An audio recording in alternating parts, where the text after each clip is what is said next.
We officially know the 2026 FIFA World Cup semi-finalists, and let me tell you, there is no surprise. There is not a single surprise this year. It is the best of the best, cream de la cream, and they are the top 4 of the FIFA ranking.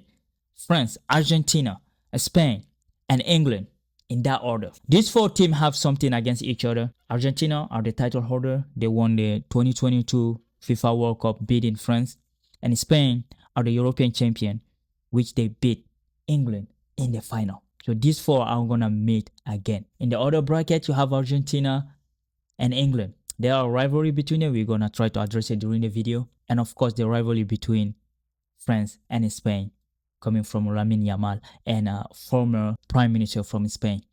The comment they did against the French player. Ladies and gentlemen, this is your 2026 FIFA World Cup semi-final match preview. We're gonna try to talk about the objective of every single country in this semi-final and what are their goals. Welcome back to another video. Welcome to the world of soccer. If you're not allowed to subscribe, make sure to subscribe, like, and share this with your friend. We are not wasting any time today because we are off today as a World Cup, people who watch it. But you know, even though the World Cup is still going on, Chelsea Football Club and other clubs are working really hard. They're recruiting, they're buying, they're selling. We're gonna start dropping video about Chelsea Football Club soon.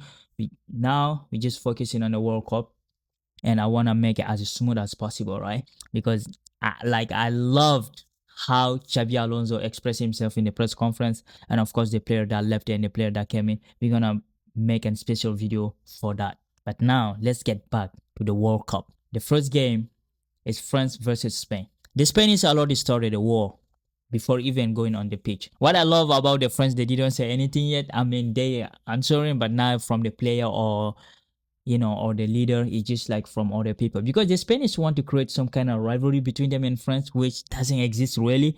France rival are the English, the Italian, and the German, right? Those are their biggest rival. But when Belgium or Spain start talking, I don't think the French really care much about it. Spain are a great country, especially footballing wise. They've been dominating every single body for the last century. Because if you take it from 2000 to now, they won 2 Euro, 1 World Cup, and 3 Euro. Because they won 2008, 2012, and 2021. So 3 Euro in the last 26 years, which means it's like 3 out of 5. So they're a great country. Like they're winning the youth level, their ladies are good, the boys are good, so like they are there. So like in terms of footballing way, they can talk about France. And France doesn't have much. France doesn't have to say, oh, you're a big team, because France too won in the last 20 years. In 2002, they won the Euro. 2006, they were in the final of the World Cup. But we know them. They are the 2018 World Cup winner and the finalists of 2022, right? So these two rivalry, I think, is being created by the Spanish press or the Spanish player, such as Lamine Yamal. Because we saw Lamine Yamal when he was interviewed. He said, well, if there is the only team that can beat them, that will be us, because we beat them the last time we played them twice. Which is true. You cannot deny that, right? In the UEFA Nations League, they are the one who eliminated France in the semi-final 5-4. Everyone remember that. In the last Euro, when Spain went on to beat England in the final, they eliminated France in the semi-final 2-1. So France could say, okay, the only team that really gave us trouble in the last 2 competitions, last 8 years, has been Spain. So the Spanish can say that, right? And the French won't even disagree, because like they really got beaten by Spain in those past 2 years. It wasn't even only the French, the men national team. The lady lost, the U17 lost to them, the U20 lost to them, they lost to them to the Olympic Games. So like Spain really are beating the French everywhere they make them, right? So you cannot say that is arrogance, because they are doing it. But when the former prime minister come in and then say, yo, the French have a really great team, but they are all African, I say, bro, do you even know what you're talking about? Your best player in Spain is African. Lamine Yamal, he's a maybe Moroccan or Senegalese, because his mom is Senegalese, his dad is Moroccan, right? So I don't know why they bring those type of comment there. Nico Williams is a Ghanaian. His brother is playing for Ghana, right? Emerick Laporte is French. So I don't know why they make this type of comment. Like, it doesn't shoot you. Like, I know the Argentinians do it because they are all white. They don't have black player. We know why they don't have a black player. But Spain, bro, you're a colonial power. You should understand why France have a black player in their team. You did the same shit the French did in the 16, 1800, right? So I don't understand it. Like, it's just stupid to be talking like that in front of the mic. As a former prime minister, it's just clueless. I know if the fans say, even the Spanish fan never says stuff like that because they know in their team they have some African descent in their team, right? Even French descent in their team. So like, I don't get it. But mostly they're right. They are the most, yeah, they are the team that can really give France trouble. I think if France pass Spain, they're gonna win they will win this World Cup. They know that. The Spanish know it, the French know it, even the English and the Argentinian know that. Yeah, right? Whoever win in that bracket is the favorite going forward to the final, right? So like I said, the French are not saying anything. They just trust in their capacity and they trust in the squad they have right now. They know they can beat Spain. And Spain know they can lose to them too. But Spain is the only team so far, well, even France too. France didn't lose any game. But Spain is the best defense of the tournament so far. I mean, France is best offensive team. But it's going to be fun to watch. I don't know how they're going to approach the game. But for me, I'm going for France. It's tomorrow, July 14. I mean, the French is a huge celebration for the French, but it's not. From a colonized person, I don't care about their national holiday bullshit. I just like, I grew up watching French football, like League One and stuff. So naturally, I'll be supporting French national team because, like the Spanish say, most of their players are African descent. So I can relate to them, right? And they don't. I know there's a racism everywhere, but it's a different kind of racism they get in there than they'll get in from like some country like in Argentina, right? At least they're allowed to play, they're allowed to exist, right? Like Argentina took that away from the African descent in their country. So for me, in that game, I would say France will qualify.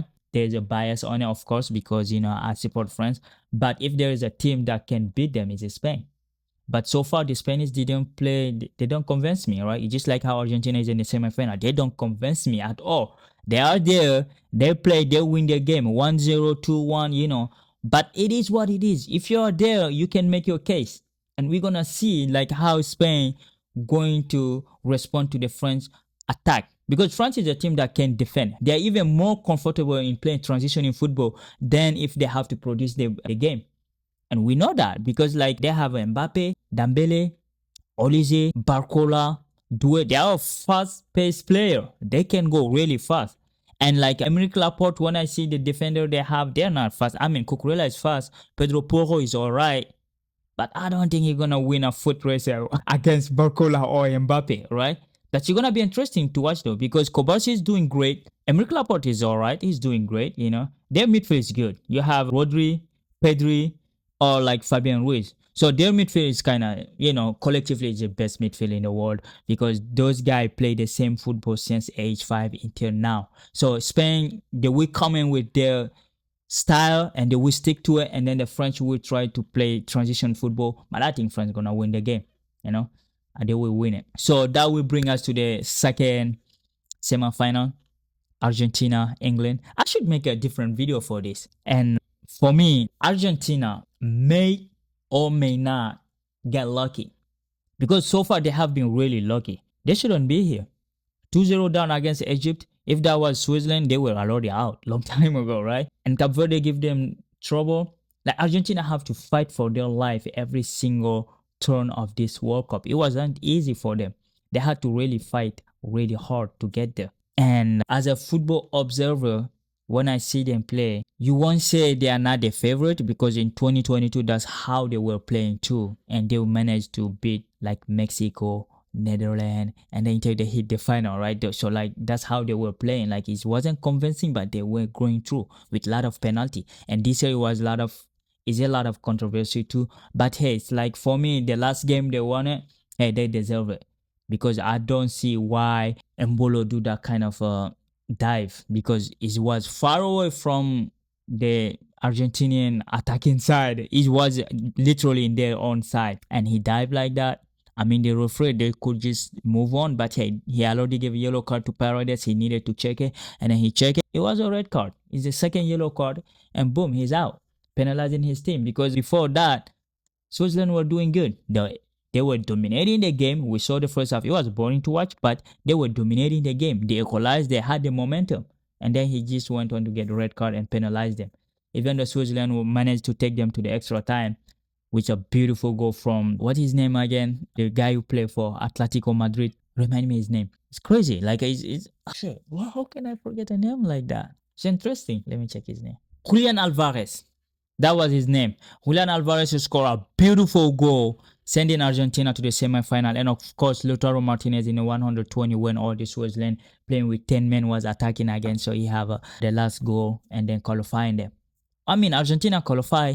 Do they deserve to be there? Yes, because they played. Argentina, you can say there is a lot of call going for them, but they still fight for them, all right? They still really play for them. I mean, I don't know if the referee are doing on purpose or whatever, because even that yellow card, that second yellow card that Embolo got, similar thing happened against Capo Verde. Paredes went down, pick up the ball, nothing happened. No foul, no yellow card, nothing. Argentina was given the foul. So for me, I don't want to be the semantic because, like I said, in the beginning of the World Cup, Argentina going to reach the semifinal. All right. It's not their fault if Uruguay didn't qualify or if Portugal didn't manage to finish first or if Colombia didn't qualify, right? It's not their fault. So they have to play whoever's in front of them. So now they're going to play a proper team, the English. Like you saw Jude Bellingham game against Norway. It was tough, even though the English press like managed to take that joyful moment to make it into like some type of argument or dispute between coach and player. I think if you watch those interview, I mean Jude Bellingham shouldn't be talking like that, but yeah, he's that type of guy. He's 23 years old. He's confident, or you can say he's cocky. You know, he talk like what he talk his mind. So the way he answered the question, I don't want to blame the journalist because the coach gave him the ammunition to do it. Thomas Tuchel came in.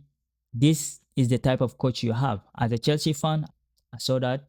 I watched him and I saw like every game or every after game, like when he was interviewed, he wasn't satisfied with the result and stuff. But we went on to win the Champions League. You know, that's the type of a standard you have. It's a German standard. He want to put the English down because the English was saying, "Yo, we wanna be coming home." No, he wants to say, "Calm down, chill out. It's just a semi-final. I don't want my player to get out of their head and then start talking nonsense," right? He's saying he didn't like the performance, which he's the coach. He's entitled to say that. If he don't like the performance, he don't like it. You can do nothing about it, all right? He said he liked the attitude, he liked the fight, he liked everything about the game except the way they did it. He said we got lucky and we were playing sloppy, right? And the journalist took that all that and then he left the detail and then come to the player and say the coach said he didn't like the way you play. And the guys just played 120 minutes. So he said whatever, you know, I appreciate all my teammates for giving their life in. We fought really hard. Maybe he don't understand it because he never played in that level. So like the response is not good, but the questioning is not good either because the journalist came in, he left out everything the coach said and then just take the negative and then give it to the player. And the player, he's cocky. He just say, hey, whatever. You know, it's a British arrogance. So we're going to see them against Argentina because historically that should be a really great game because there is a history between those two countries. Like there was the war between Argentina and England for an island next to them, and English won the war. They still have the island in their name, and of course the Argentinians still pissed off. But hey, in 1982, the hand of God scoring against the English, eliminating them. The English is still mad at that too. So they're gonna face for the first time in our official game since 1982. In 2006, it was a friendly. So we're gonna see what's gonna happen. But for me, I'm gonna say England because I see Harry Kane, Jude Bellingham. I think collectively or individually, they are better than Argentina. If you take this man to man, pound to pound, England should cross Argentina. But that's what people have been saying since 2022. Argentina is there like 35 game or 36 game without losing. So they win the World Cup, the Copa America, and then like, you know, Copa Libertadores. No, it's not Libertadores. Commonwealth. So it's a solid team. They can be collective. That is one of the characteristic of the Argentinian team. They all be running like dog to just serve Messi. And Messi, when you give him the ball, he know what to do with it. But I'm not sure that the English will be able to stop that because the Swiss did it. They stopped all the transmission and they were dominating Argentina. At 11v11, Switzerland would have won that game. There's no doubt. And England is like, if not 10 times better than Switzerland. So I think England have individuality that can take the game in their shoulder. You have Harry Kane, you have Jude Bellingham, and the defense is solid. Rich James is back. Yes, Captain James. As a Chelsea fan, I always love to see my captain play, right? And it's interesting. It's gonna be interesting to see the semi-final.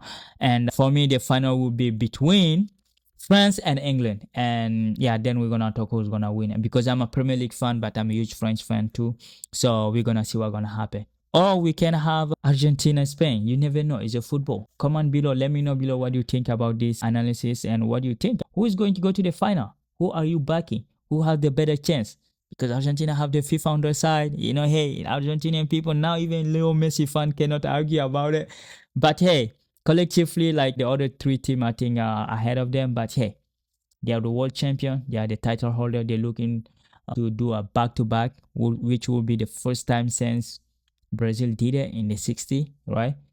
I don't think anyone did it after that. So they're looking forward to doing that. So we'll see what's gonna happen. Hey, thank you for watching. Stay safe, stay connected, and hydrated. We'll be there tomorrow, July 14th, after France versus Spain. And we'll see who qualifies. Stay safe. Peace.